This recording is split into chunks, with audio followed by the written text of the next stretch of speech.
Hey out there, welcome to today's Search Engine Journal webinar. Happy to have you here with us. I am joined by a great team. We have Wayne Chahansky, Vice President of Search and Site Experience at iQuanti, and they've also brought their guest from Conductors. We have Rachel Schnart, Customer Success Manager and SEO Specialist at Conductor, and then we also have Hayan Nahas, VP of Channel Partnerships. Wayne, Rachel, Hayan, it's really nice to have you all here with us. Thank you for having us. Yeah, We're excited to dive into the content. Me too, and I know our attendees are too, so let's get to it. If you don't know me, I'm Heather, I'm gonna be your moderator, and today we are talking about one of my favorite topics, which is measuring the effectiveness of content, and so this great team is gonna give you some key metrics to help you do that. Before we get into it, I'm going to go over some brief housekeeping, so just bear with me. If you want to share any tidbits from today's learnings on social, use hashtag SEJWebinars. If you experience any technical difficulties, use the chat box to let us know. We have Jonathan in the background picking those up, so he'll be sure to help you out. If you do need closed captioning, it's the little CC in the top right of your screen. Just give that a click.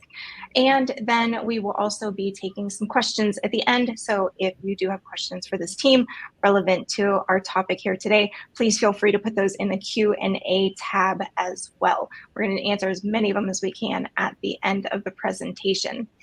At the end, we do have a short survey. If you can stick around, it takes like 30 seconds. Just lets us know how today's webinar went, how we can make them more useful for you.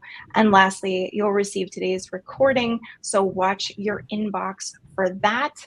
And with that, let's get this kicked off. I would love everybody to use the chat box. Let us know where you're calling in from, and let us know what industry you're calling in from. And we'll see how we can bring that into today's presentation. But guys, I'm out of here. I'll be back at the Q&A. Wonderful. Well, thank you. It is a pleasure to be here. And as we get started today, we're going to talk about the 7 key metrics in measuring content effectiveness. So we're not going to go through how to develop a content strategy, but we're going to really get into a little bit more of the depth of how to measure content to make sure that we understand what content really is. Before we do, I'll tell you a little bit about myself. My name is Wayne Chahansky, and I am the Vice President of Search and Site Experience at iQuanti. iQuanti is a digital marketing performance agency out of the New York, New Jersey office. And we are a global company, primarily working in demand generation, which is SEO, CRO, paid search. We do some design development, and we have a long strength in analytics as well. We have a large team of writers and PR professionals, and we're really strong in the SEO search space, which obviously is content, as we're going to talk about it today. I spent my life in kind of career in this industry, both in the brand side and the agency side. So over the last 28 years, I've been at the brand level, and I've spent it at the agency level, and about the last decade in financial services as it relates to the agency.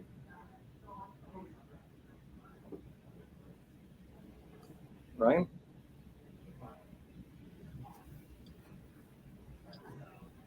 I wonder, is he frozen? He might be. He might be. Okay. All right. Rachel, would you like to introduce? Yeah, I'll go ahead.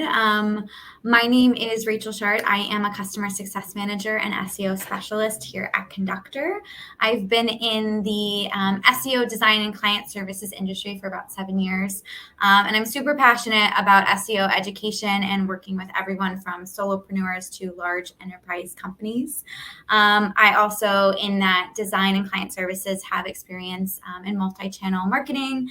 I founded my own business where I did web design and SEO. And just a little fun fact about me, I really love the arts, especially theater and yoga.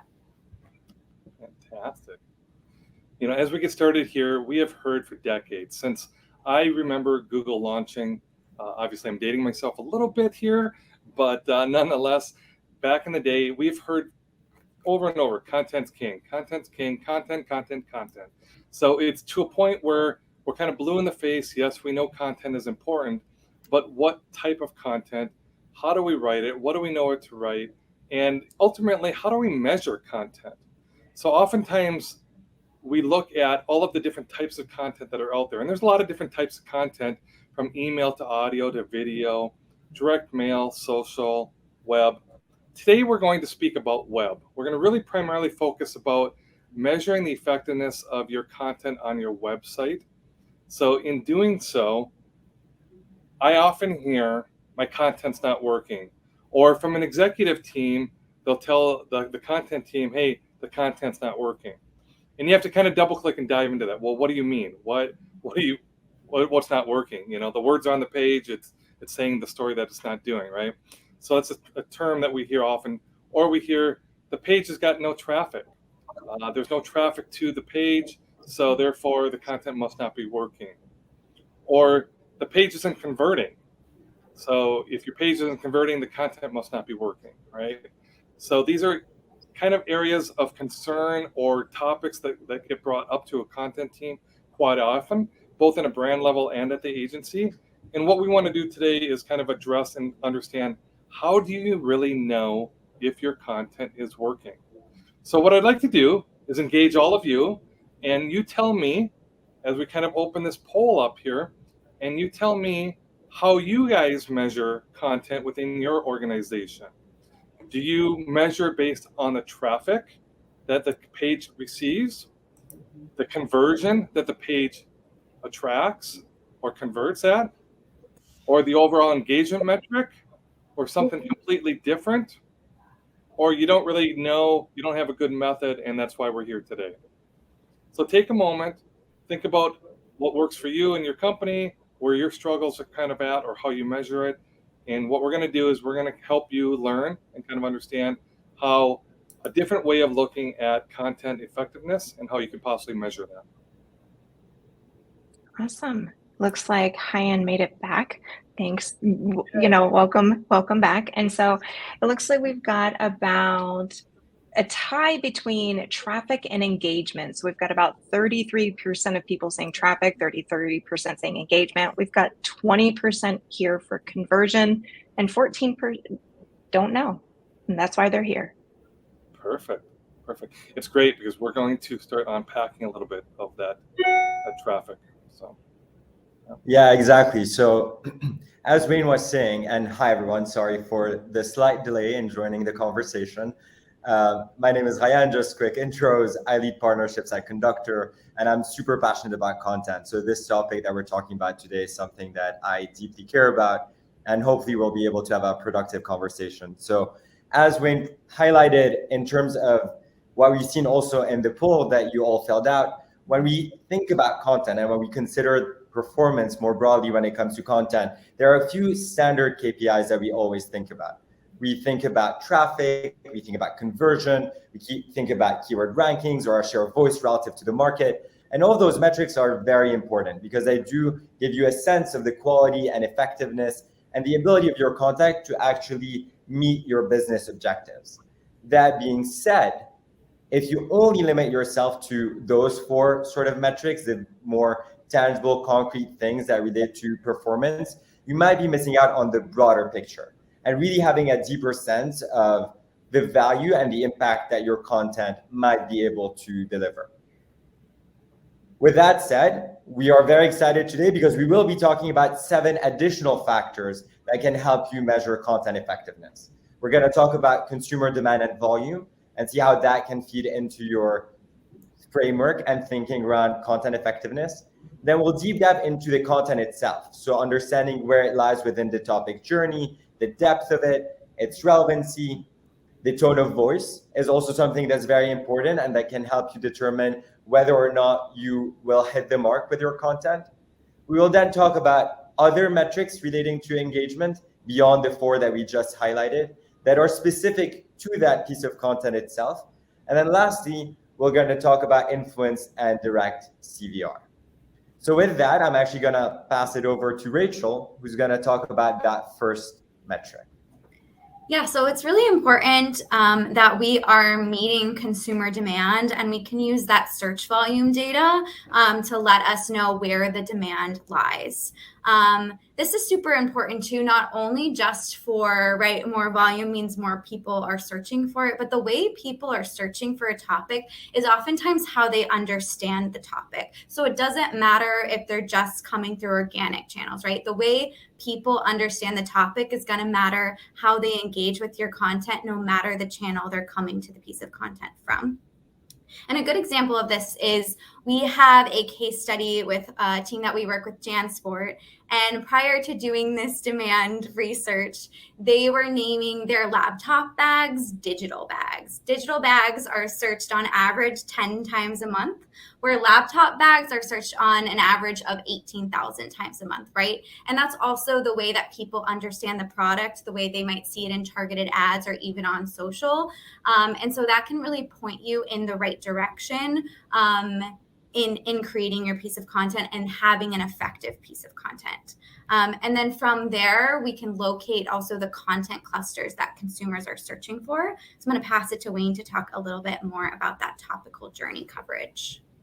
Yeah, absolutely. So when you look at the demand, one of the things that we really want to understand is as you kind of are chasing the demand, that you want to measure your content to see, are you meeting that particular demand?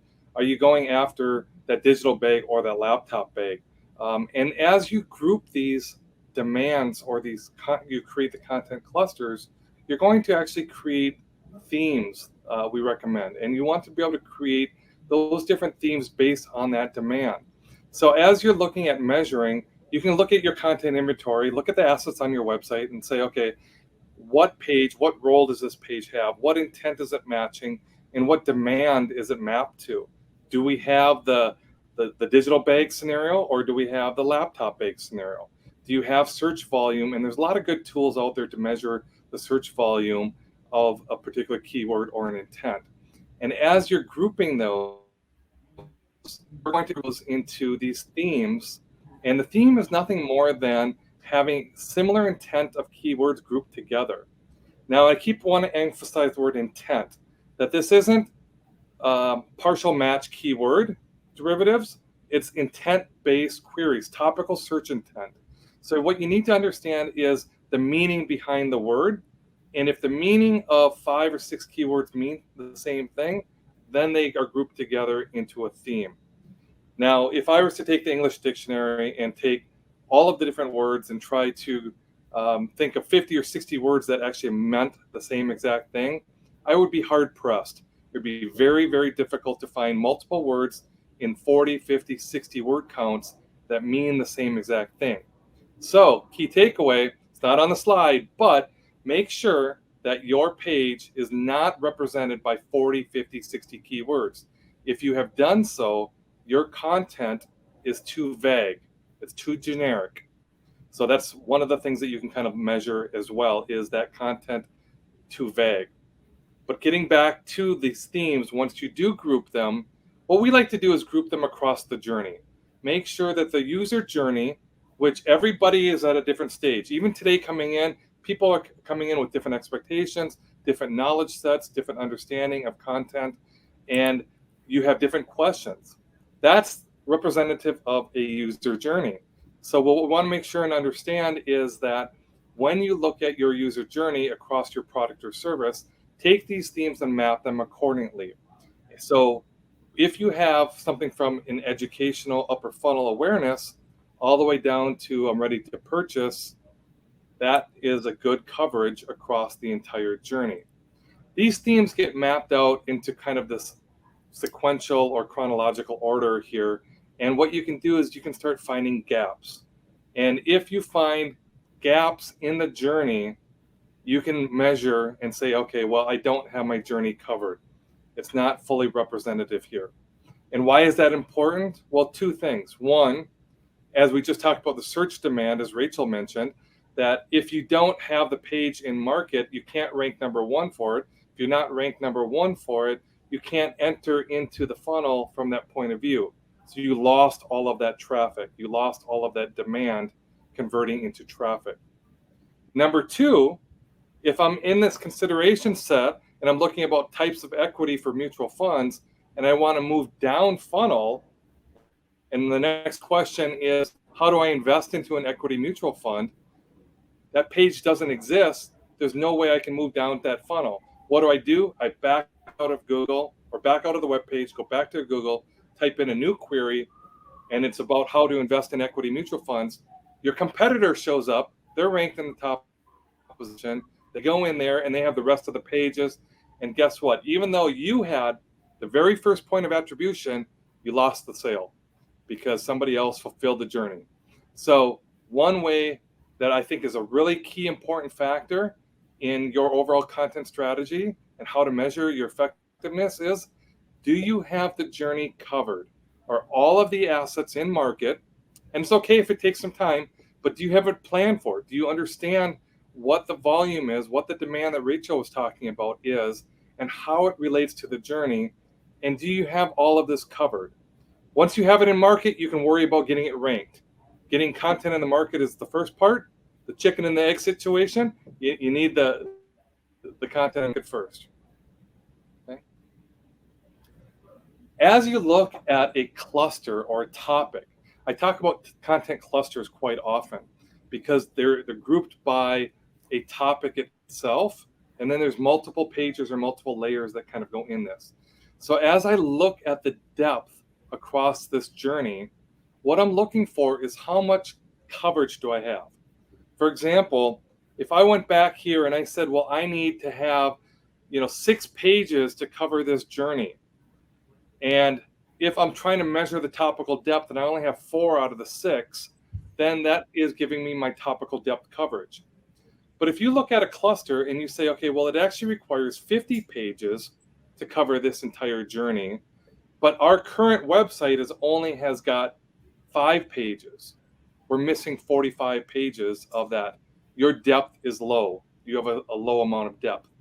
Now, it's okay to have high depth and they're just not ranking. That's part 2 of the problem. But let's make sure and measure your content to see do you have the right depth across that content cluster. And within that depth, do you have the volume coverage?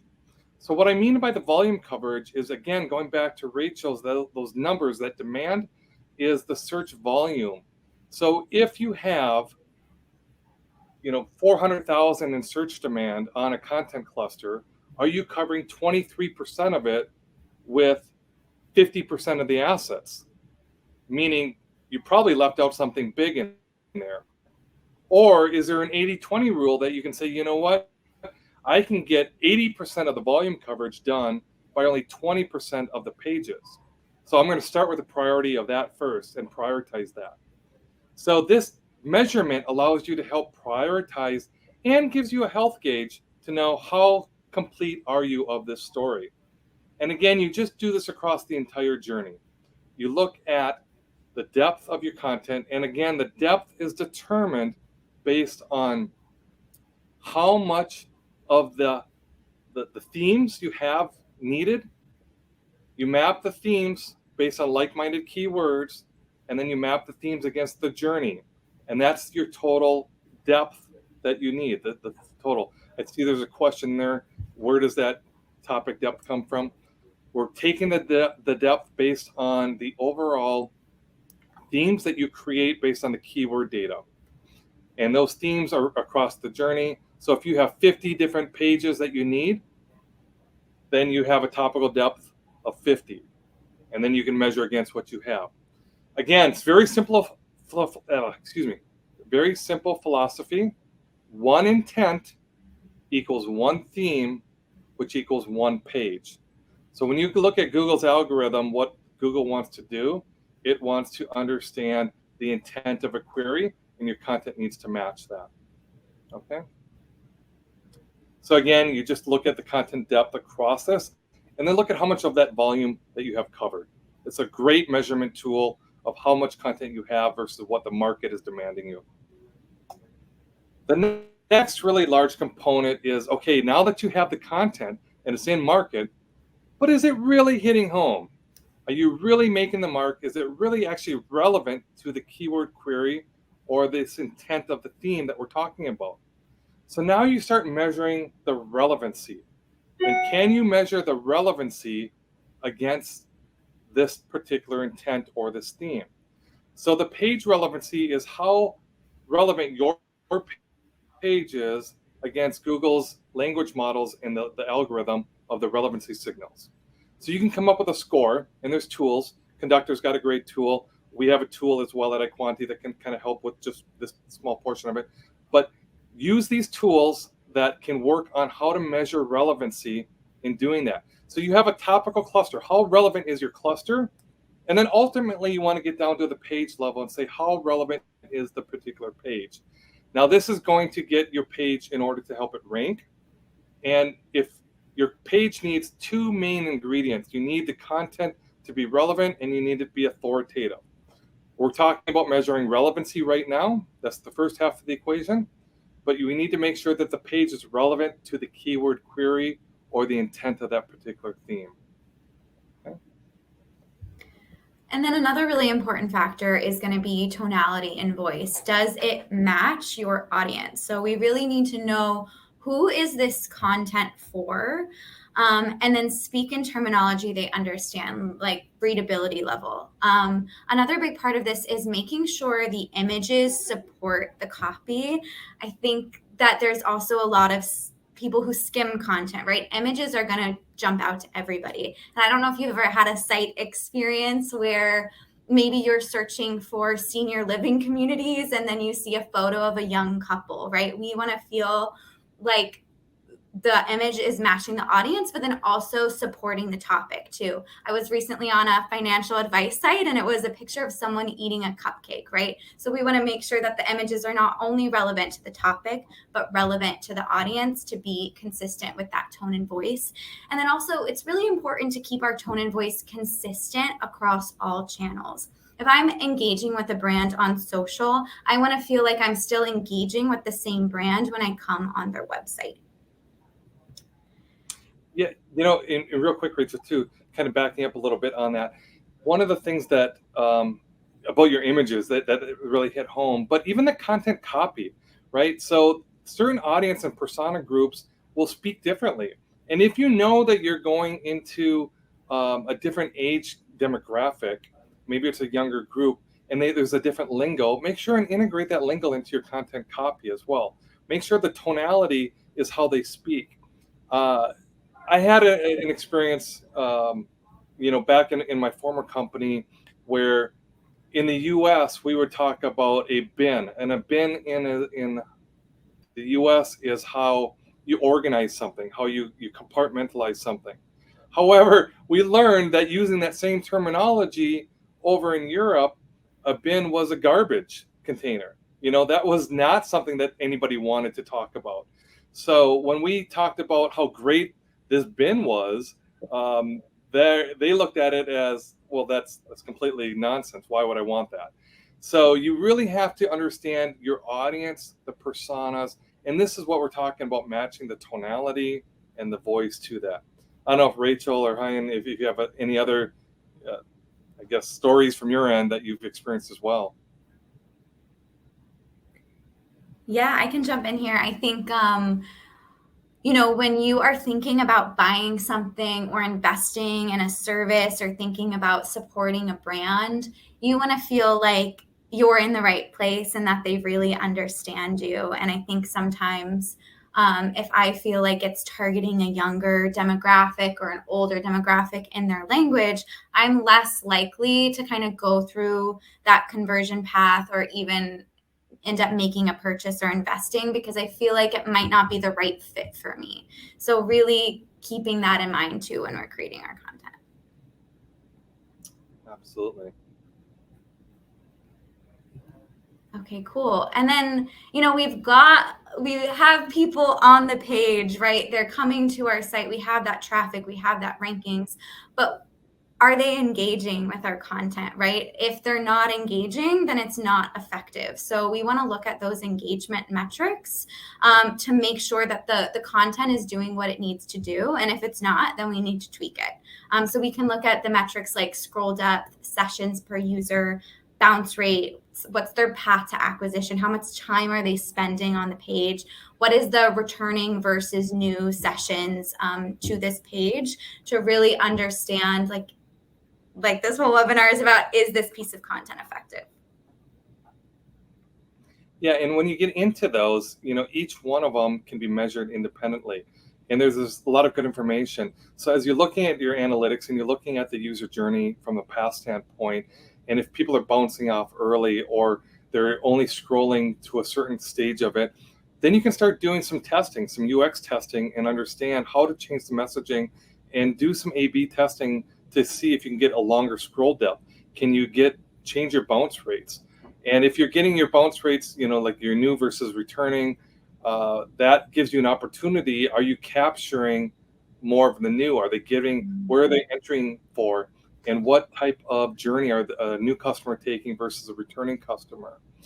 You want to understand this journey and this kind of heat map and the behavior patterns. And engagement metrics is a really good way of measuring of what's actually happening. Now, it's not as glorious and wonderful as, I got a 3% conversion and we just earned, $3 million because of this page converting. But those are outcomes. Those primary key KPIs are outcomes of all of this working in harmony. Then you get the outcome of the KPI. So you want to make sure that you do get, more sessions per user. If you're getting 1 page per session per user, and can you get that to 3? Can you get 3 to a 6? So on and so forth. How do you engage them? And that could be as simple as, for example, if you're on a blog page and it's a very hot topic blog, is there a connection? Do you have a primary CTA? I have a terminology that I use and I've kind of coined over my life and career here is called "So What, Now What." And you guys can look for the books one day. I swear I'm going to write a book on this. But there is a so what. So when you look at something and a page is up there, you come into a blog, you read it, so what? Why am I here? And then now what? After I read it, what am I supposed to do? So if you want to increase your session per user, do you have a primary CTA that drops you into either an acquisition? Are you ready to make an educated purchase, depending on where they are in that funnel state? If you're in the consideration set or you're in a comparison model and you've read this, ask for the sale, ask for that conversion. However, if you're in the educational stage, your upper funnel, and you're in the what is this or how does this work, then what you probably want to do is connect the dot to the next page, the next logical question, which is why we talked about that user journey mapping so important, is to make sure that you can actually connect the dots, that you can actually connect one page to the next page. Blogs, you talk about related articles, related categories. There's a purpose for that. It means that we want to engage you more, plus we want to give you more information. Retail and e-com, you guys do the best of this. Every store and e-com store has got related items. I don't know how many times I'm checking out a cart, it's like, oh, yeah, I need that too. Or that would be a good thing. You can do that with non-transactional items as well, with the related content. It's part of the journey. It's part of that theme, part of the demand model, part of the overall journey, and you can connect those dots. Give them the next article that makes sense. You should never have to go backwards in order to go forwards. Another coined term I have from a navigation standpoint, don't go backwards to go forwards. So make sure that your page is self-standing. If SEO is done correctly, every single page will be done. It will be ranked number 1, and that'll be a home page. It'll be a point of entry. So the connection becomes important. And that's one way you can increase your session to user, your path to acquisition. You can really start getting into the return versus new and engaging more graphics, more infographics, more comparison, more charts, more video gives you more time on the page as well. So start measuring these. These are good indicators on how to measure the effectiveness of that piece of content for you. And I'll just hop in here quickly because we have a lot of questions in the chat about like benchmarking and how do you what types of content, what's a good engagement rate. And I think that this is nuanced, right? It's going to vary by industry, but also vary by types of content. I know at Conductor, we put out a 2023 industry benchmark that you can search and download for things like traffic and non-branded versus branded, which varies by industry. But then there's that additional layer of types of content, which that metric for engagement is going to be a little bit different.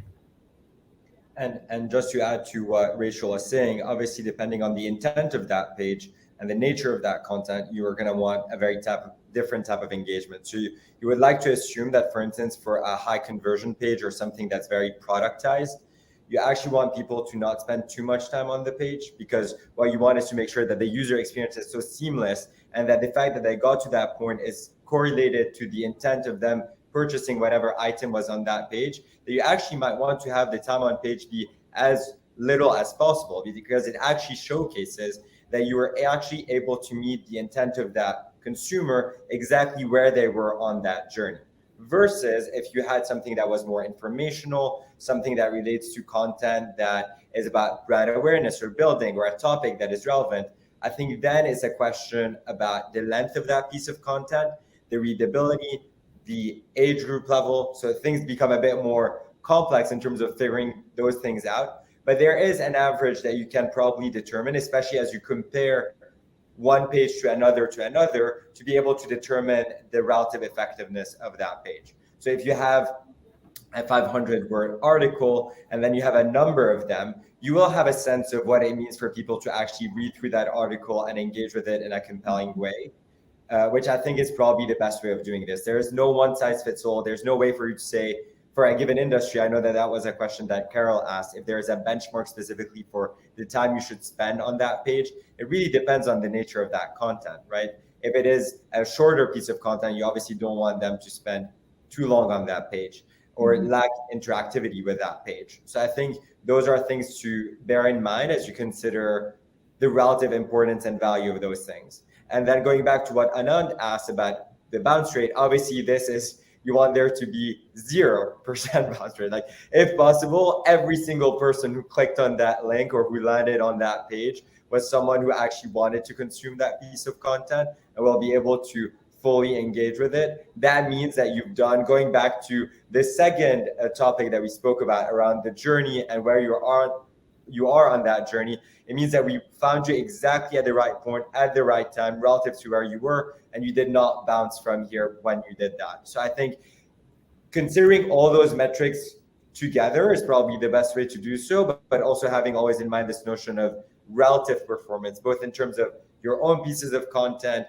and then to a certain extent, a sense of what the industry or the nature of that page is, rather than the industry. As we said, commerce versus informational is something to have in mind.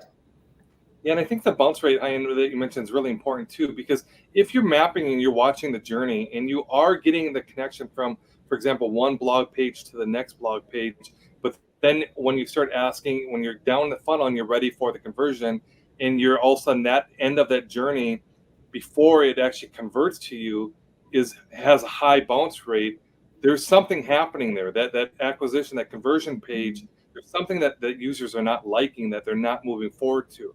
So if you're getting them through the journey and they're getting to that final kind of acquisition type of page that's supposed to drive the conversion, and the bounce rate is high and you're not getting the conversions, then you have to start testing those elements. What is it? Is it something that you said? Is it something that isn't making sense? Is the buttons don't make sense? I had one, for example, a couple stories. I had a client where the merchant is an e-com merchant, but the credit card processing didn't work for whatever reason. There was an error for the Amex cards. All of the American Express cards weren't being processed, so they would bounce out.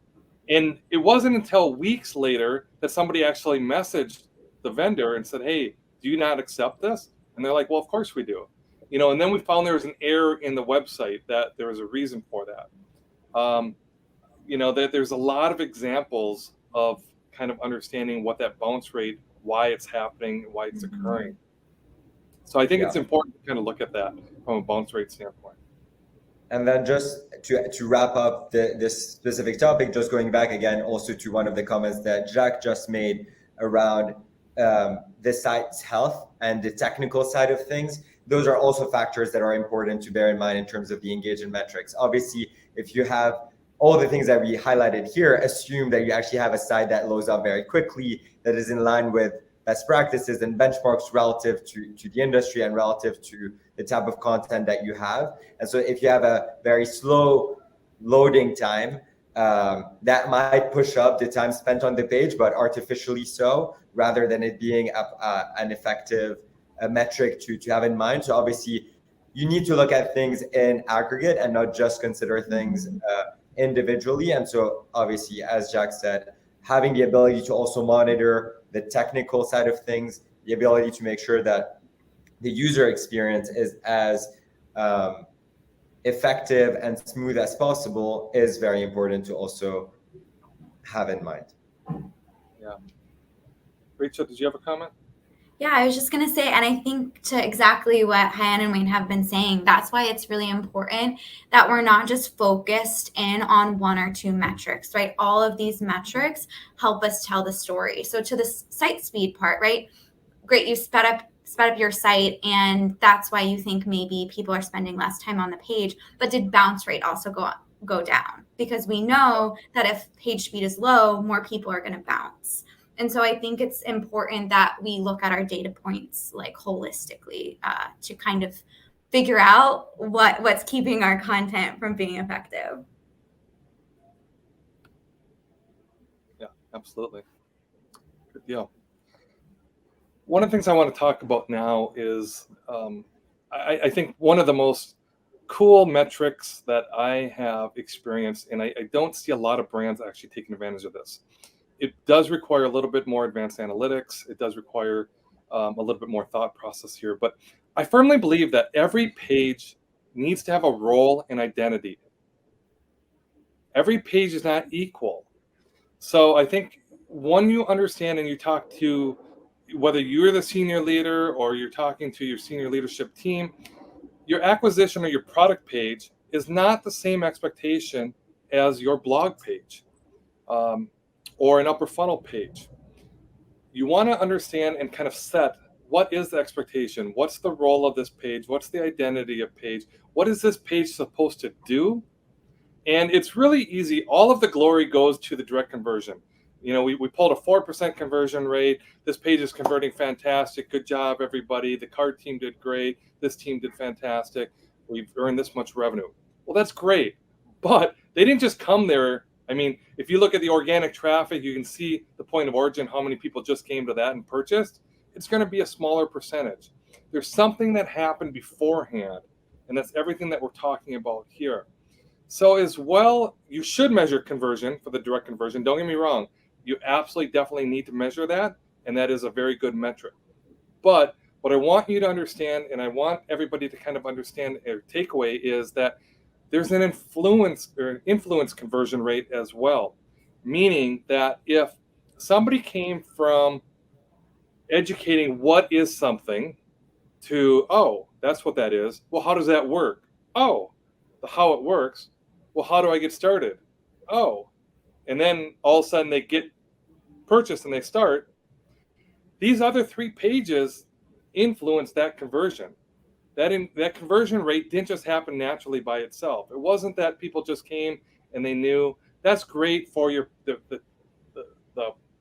modifiers or the keywords or the terminology. When somebody's at that stage, they know exactly what they want to buy. But true prospecting and acquisition is nurturing somebody through the funnel, getting them early on and nurturing them through, and then getting the sale through the content.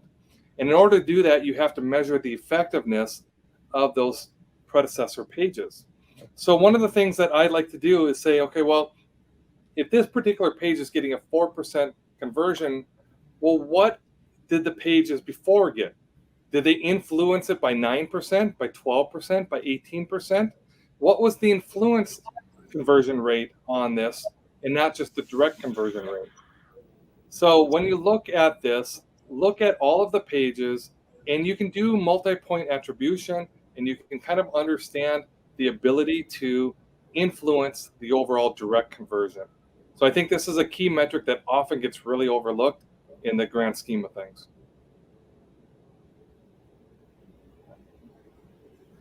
Yeah, and maybe the one thing I'll add here that I think also going back to what Hardik just said in terms of the fact that he loved they love that slide here, is the fact that typically one of the big challenges that we face or that we have as marketers is being able to sort of get stakeholder buy-in or get people to be bought into what we're trying to achieve.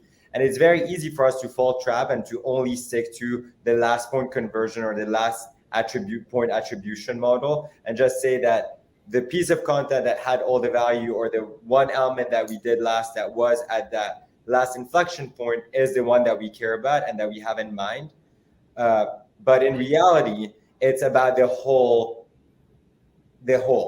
And hopefully everything we just spoke about today over the various sections highlights some of those things. And so when you look at the influence that some pages can have over other pieces of content, I think it's very important for you to be able to word those things and incorporate those things as you lay down the foundations for your framework for measuring the effectiveness of what you're doing. Because if you only, yes. Oh, go ahead. Sorry. I was just gonna end here and say, if you only go in with the pages that are here for the last point attribution, one, you would be underselling all the work and all the efforts you would have done more generally.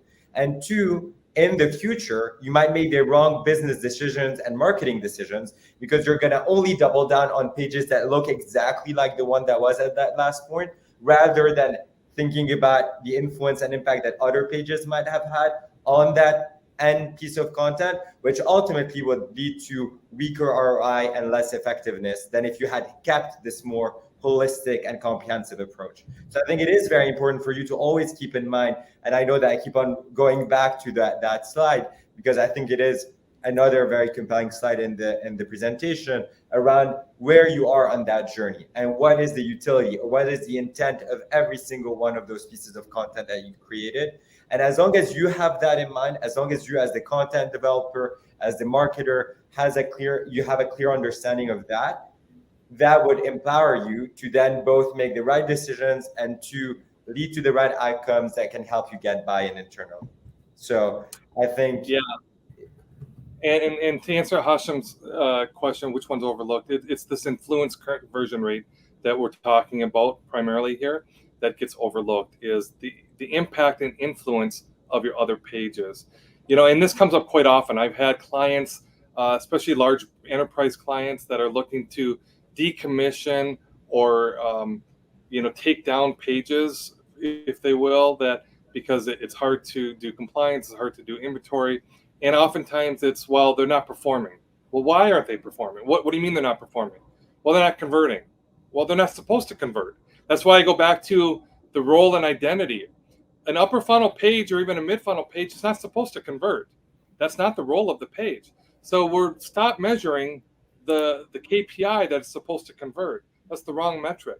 It needs to support. It's a supporting role. Just like the actress in the movie, the supporting role versus the primary. There's a role for each one of the pages in this here, and you need to understand what that role is and be able to measure it accordingly. That there's two things that you want to kind of look at, and especially when you're talking about decommissioning pages, is one, are you removing pages out of this journey? Again, we keep going back to this kind of vertical journey here, but if you start pulling out logs or pulling out milestones, you're going to start breaking up the overall journey. Rather than that, is put the right KPI in place and then measure it accordingly and kind of understand the impact or the influence those pages have on your primary page, your product page that is converting.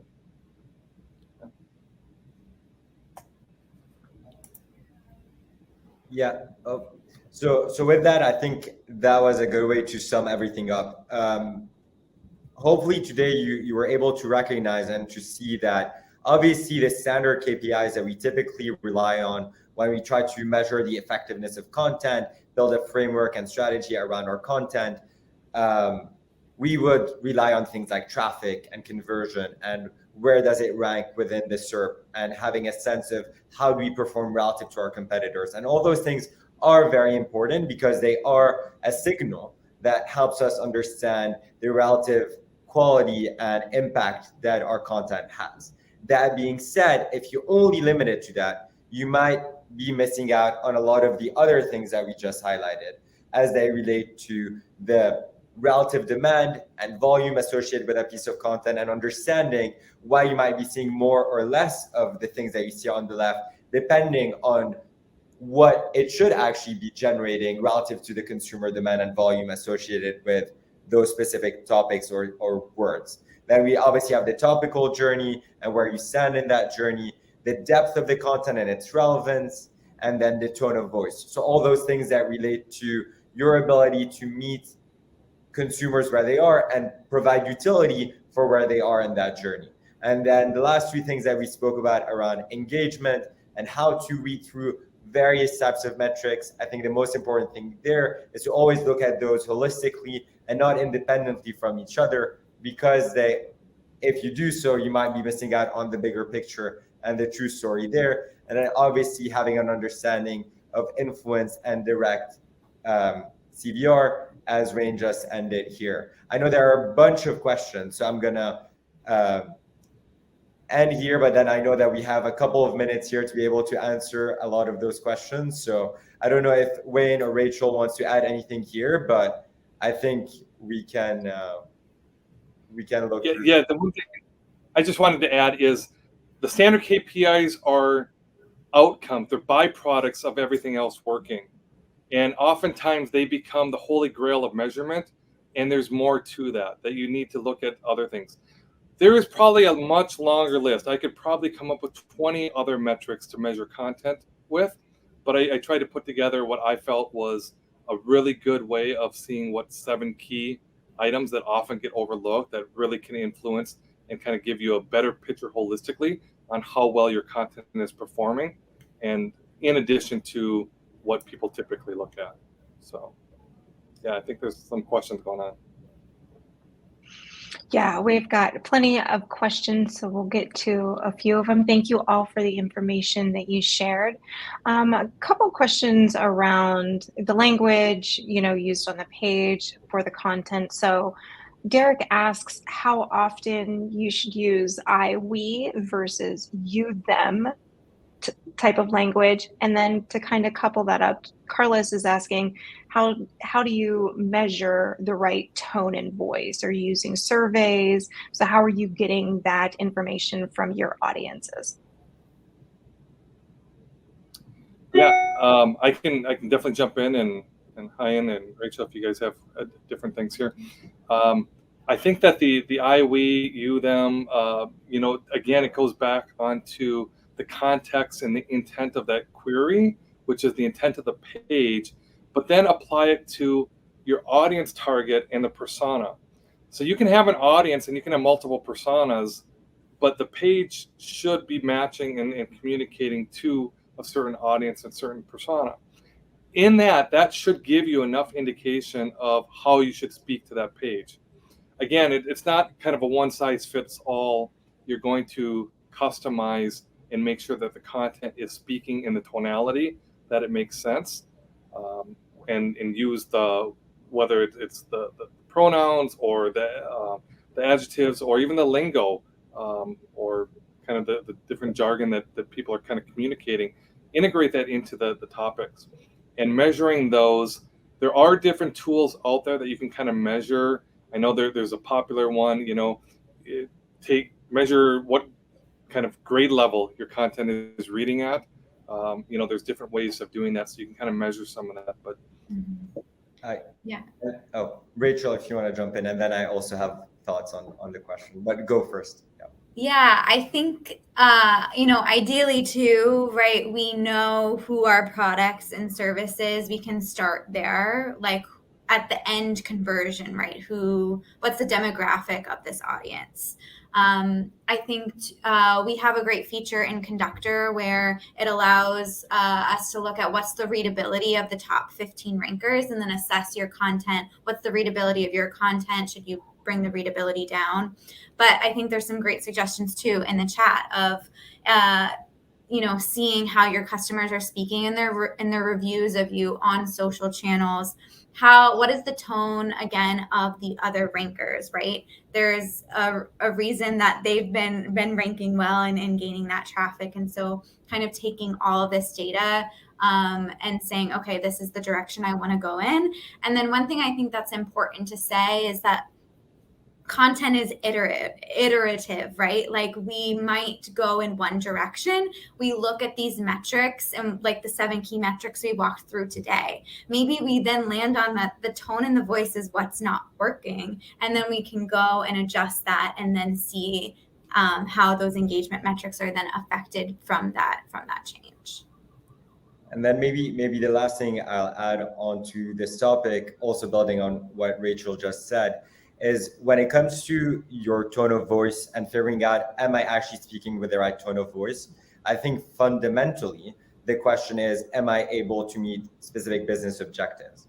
And typically your business objectives are going to be tied to resonating with a specific audience, with a specific market, being able to sell, convert, build brand equity with a specific demographic.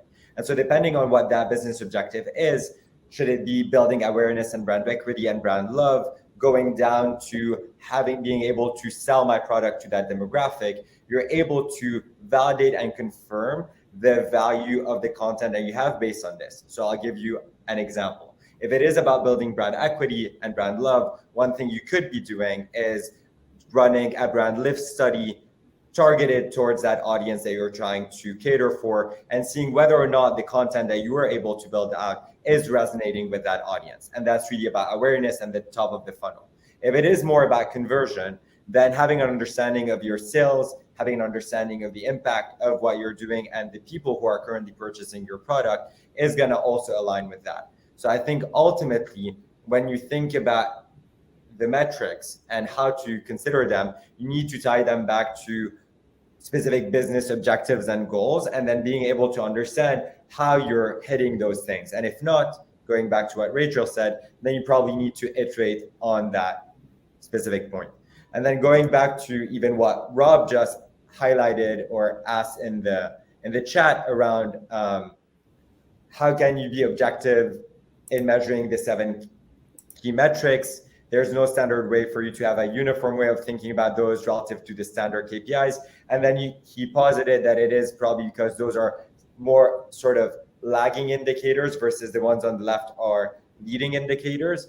The way I like to think about them, rather than thinking about them as lagging, because I do see this more as like a sort of ongoing iterative thing. So not necessarily lagging, but rather informing. I like to see the things on the left, on the right as enabling indicators. So it's more about the fact that if all the things on the right are working properly, then your business goals and typically all the metrics that are on the left are going to work out. If they're not, then this is where you need to dig deep. This is where you need to go back and look at all those different measurement areas and figure out which of those might be ineffective and where can you sort of address those things. And it is true that it is a bit more challenging to be able to measure the things on the right because there is no one size fits all. And I know there were a couple of questions about specific areas, so hopefully we'll be able to touch on those. But there are mechanisms, as I just gave 2 examples, for you to be able to measure tonality and voice, for you to be able to measure the engagement, for you to be able to see whether the content is relevant relative to a given audience. And so being able to build out all those sort of this toolkit to get there is not easy, but it's definitely very valuable. That was great. So Carlos asks, for e-commerce sites, attraction and conversion are a must, but how do you balance the attraction the product catalog have against the articles and the other editorial content? Yeah, e-com's got a really good kind of framework and methodology to it. Obviously, you're going to have the transactional content, which is your category, subcategory, and your product detail page. That's part of the store. That's part of the typical journey flow of that. But the other content that often gets overlooked in e-com is the how-to, or more of your upper funnel. So a lot of things that you want to be able to do is create maybe a how to do something. how to, for example, we had a client, how to tie a bow tie, and it had a lot of search demand behind it. So we looked at, what the beginning of the slide where we talked about search volume, search demand, a laptop bag. And we saw that there was a lot of demand on how to tie a bow tie. Then we linked that bow tie in the video to the bow tie category in the e-com. And we were able to get that blog page on how to tie a bow tie with nice video content into an acquisition journey and convert them into the product category, which then ultimately they purchase bow ties as well. So, and then you can do data collection points and kind of know that that point of contact was more of that type of product category that fits in there. So I would encourage all e-com kind of vendors out there, that brands, to really look at the how-to. Everybody looks just at the product, the transactional content, but we miss the how-to. How to clean your laptop bag, how to care for that laptop bag. There's a lot of those how-tos. And again, you look at the search volume or the search demand behind that. So don't just pick a topic off the top of your head because you think it makes sense. See if the data science supports it. See if people actually care about that particular topic. And then you can kind of support that e-com with that as well. Perfect. So let me see. I think we might have time for one more. And so Chris asks, how do you create content that ranks for a particular keyword or key phrase without just rehashing the current top ranked sites are saying? So can you guys fit that into like 2 or 3 minutes? I was going to say Rachel is an expert on this, but Wayne, you should definitely Wayne, go ahead. You can start up, and then Rachel maybe can wrap. Yeah. The first thing I want to make sure that everybody knows that it's a two-part equation, right? And this is why I don't like to measure content effectiveness on rank or traffic. So you need the content needs to be relevant, and then it needs to have enough authority and links to that content to outrank that. And that links is both at a page level and a domain level in order to kind of get that overall trust factors coming into there from a topical source. So the link is kind of a whole other question. Feel free to email me. I'll talk to you about that. But the relevancy that we're talking about today, you're looking for a way to kind of rehash. But what I would say is go into the intent understanding, put your hat on the other. If you're looking for this, what are you looking at? What is missing out of the other vendors, the top ranked sites? Once you start dissecting the anatomy of the content, you're going to actually be shocked because you're going to see that most of the time content, and I can see this in the content scores, they're not as high as you think they are. They're in a top position typically because they have more authority, and they're not actually matching a really strong relevancy signal. There's a lot of room for that. And even if it is tight, you can do it with what we call 10x content, or the ability to add video graphics, videos, infographics, typography, charts, make it more engagement and give the customers, break it out instead of give them clear takeaways that you can do around that particular content. I want to save a time. I know, Rachel, you had a comment as well. So. Yeah, I think exactly what Wayne was saying, like that they might not actually have a great piece of content. I would say really dig into the intent. By looking at the top rankers, we can kind of see, okay, what is the intent around this keyword and how have these top rankers matched it, but how have they not matched it? Could I, are they not addressing, look to what's in the people also ask, right? Have I kind of, could I match the intent better? And the answer is most of the time, yes, you can. You can provide better answers. You can delve deeper into the content. And to Wayne's point, into the topical journey coverage, we can build up authority around that topic by creating additional pieces of content that address different areas of that topic. So there's always opportunities to do it better than the top rankers. Absolutely. Awesome. I did want to mention as we're closing, Heather, I'll let you give your closing argument here, but I'm on LinkedIn, guys. Please reach out to me. There's my name. I'm happy to connect. Message me. I'm very approachable, very reachable. If you have questions, I'm going to answer these questions personally. We'll get the Conductor team involved if there's anything about Conductor. It's a great platform, but make sure and engage, reach out, connect with me.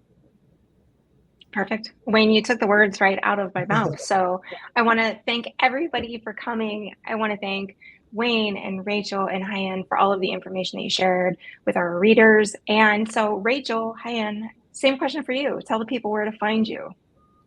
Of course. So you can obviously find us also on LinkedIn. I can drop in the chat my email address if anyone wants to reach out there. Obviously, if you have any questions around your content strategy or SEO more generally, Conductor, we'd like to think, is one of the leading platforms when it comes to your organic marketing. So depending on your needs, obviously feel free to reach out and we'll figure out if we can support you with your marketing objectives and your needs. But yeah, I'll just drop my email in the chat, and then obviously on LinkedIn, feel free to connect. Yeah, same goes for here. Look forward to connecting with you all on LinkedIn. I think the three of us here are all true SEO nerds and could talk about it all day. I know I have some dreams sometimes about SEO, so always happy to chat. Awesome. You are in the right place, surrounded by people that are right there with you, Rachel. So, Serge, thank you for the compliment of the webinar. It was not a shameful waste of time. So go team. But if you haven't been to other SEJ webinars, we do try to bring you anything, takeaways, educational that you can take back to your desk and implement. So again, big thanks to this team, and we'll see you on the next #SEJ webinars. See y'all later. Have a good day. Thanks, everyone. You guys.